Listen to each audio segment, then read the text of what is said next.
Bismillahirrahmanirrahim. Assalamualaikum warahmatullahi wabarakatuh. Alhamdulillahirabbil alamin. Allahumma sholli ala sayidina Muhammad wa ala ali sayidina Muhammad. Sampurasun. Kumaha dalaramang sadayana barudak kelas 7. Bapak ngadoa mudah-mudahan sadayana barudak kelas 7 dipaparinan kesehatan ku Allah Subhanahu wa taala sing dijauhkeun tina bala panyakit oge nya. Amin ya Allah ya rabbal alamin. Baik barudak kelas 7 anu ku Bapa dipika deudeuh tur dipika hormat. Dina danget ayeuna atanapi dina poe ayeuna insyaallah Bapa arek mendarkeun hiji materi perkawis materi anu aya di semester 2 ieu nyaeta ngeunaan pangalaman pribadi. Nah mung sataacana urang sadayana belajar langkung ti payun hayu urang sami-sami heula ngadoa ka Gusti Allah kalayan ngadoa anu husu. Mudah-mudahan kahiji urang sadayana sing dipaparinan ilmu anu barokah tur mangpaat. Terus kedua urang ngadoa ka Gusti Allah kumargi di tahun 2002 hiji ieu awal tahun ieu loba musibah kitunya loba bala ti Gusti Allah. Atau mudah-mudahan orang sadayana ngadoa orang sadayana sing dijaga sing diraksa ku Gusti Allah tina musibah atanapi tina bala. Amin ya Allah ya rabbal alamin. Urang sami-sami heula ngaoskeun doa napi suratul Fatihah satu uihan gitunya ala hadinya wa ala kunyatin sholihah. Al-Fatihah. A'udzu billahi minasy syaithanir rajim. Bismillahirrahmanirrahim. Alhamdulillahi rabbil alamin. Arrahmanirrahim. Maliki yaumiddin. Iyyaka na'budu wa iyyaka nasta'in. Ihdinas siratal mustaqim. Siratal ladzina an'amta 'alaihim ghairil maghdubi 'alaihim waladdallin. Amin. Mudah-mudahan doa urang sadayana katampi ku Allah Subhanahu wa taala. Amin ya Allah ya rabbal alamin. Nah, barudak sadayana kelas 7 ayeuna asup kana materina. Naon sih ai ngaranna pengalaman pribadi teh? Nah di dia dijelaskeun ai pengalaman pribadi teh mangrupakeun kajadian anu kungsi kealaman dina mangsa kaliwat. Terus dina sababaraha kajadian anu kealaman tangtu aya pengalaman anu hese dipopohokeun. Boh anu dipopohokeun pikareuwaseun, pikabungaheun atawa pikaseureun. Jadi intina ai pengalaman pribadi mah pengalaman yang sudah kita alami di waktu yang sudah lampau gitu ya. Baik tentang pikabungaheun, bikin kita bahagia, bikin kita takut dan lain sebagainya. Itu ya pengertiannya. Mudah-mudahan sadayana kelas 7 paham karena pengertian pengalaman pribadi. Nah pengalaman pribadi oge biasana anu mantak ngirut kana hate bisa ditepikeun ku dua cara nyaeta secara lisan jeung secara tulisan. Dina wangun tulisan bisa ditulis dina wangun karangan, wangun catatan poean, terus carita pondok atawa sajak. Sedengkeun lamun dina wangun lisan biasana ditepikeun ngaliwatan paguneman. Paguneman itu percakapan, nyarita dan sebagainya. Nah, ayeuna salajengna lebat kana lengkah-lengkah nulis pengalaman pribadi.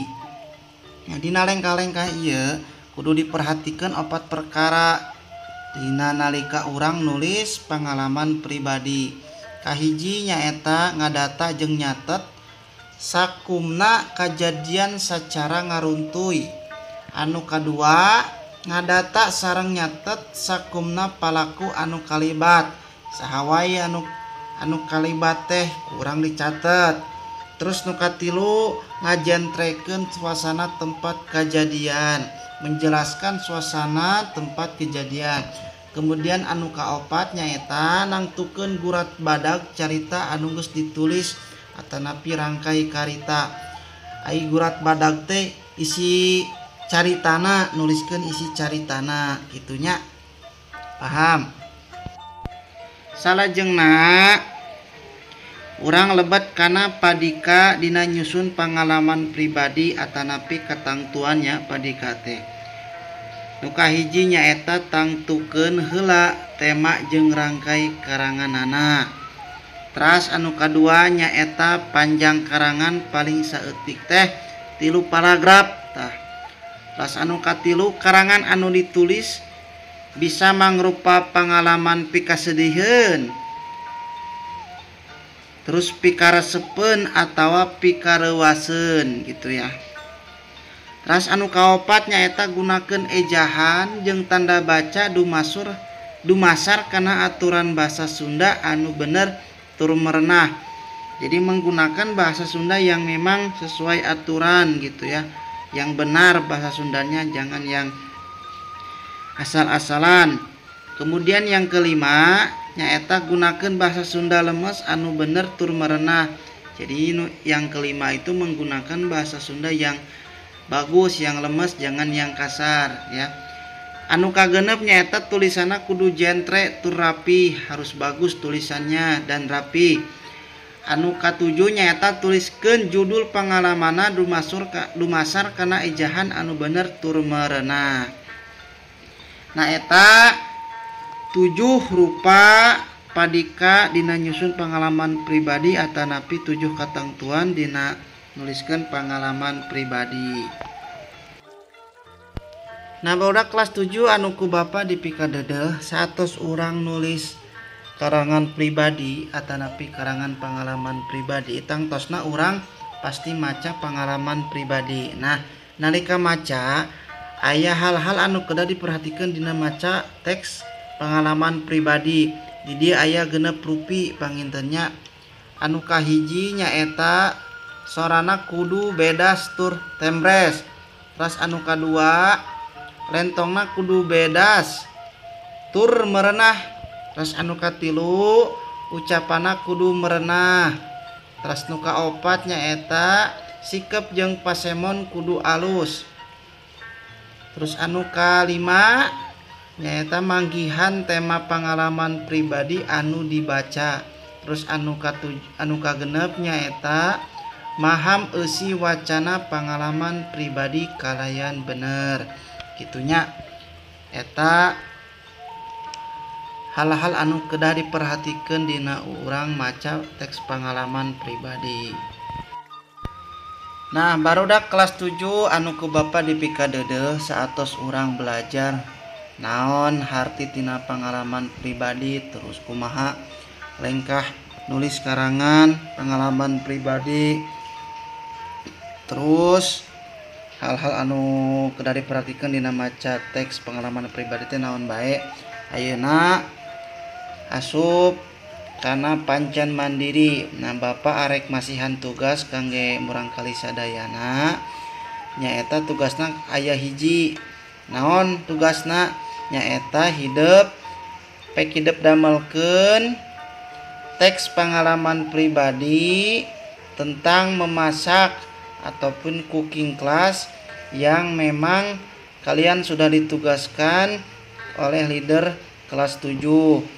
Nah jadi intinya kalian bikin teks pengalaman pribadi pakai bahasa Sunda tentang pengalaman pribadi, yaitu tentang memasak ataupun cooking class gitu ya. Bisa dipahami ya teman-teman semuanya. Tah saatos hidup sadayana nulis teks pengalaman pribadi dina buku bahasa Sunda. Terus hidup fotokeun eta hasilna. hasil tulisanana terus kirimkeun ka Google Classroom gitunya. Jadi kirimkeunna sanes ka nomor WA Bapak tapi ka Google Classroom. Nah, eta pangintennya barudak sadayana kelas 7 anu ku Bapak di PKDD. Mung sakitu ala kadarna anu ku Bapak tiasa dipasihkeun materi perkawis pengalaman pribadi, mudah-mudahan aya mangpaatna kangge urang sadayana. Hatur nuhun kana perhatosanana, mohon maaf bila ada kesalahan. Wal afu minkum. Kita tutup dengan membacakan doa kafaratul majlis. Subhanakallahumma wa bihamdika asyhadu alla ilaha illa anta astaghfiruka wa atubu ilaih. Wassalamualaikum warahmatullahi wabarakatuh.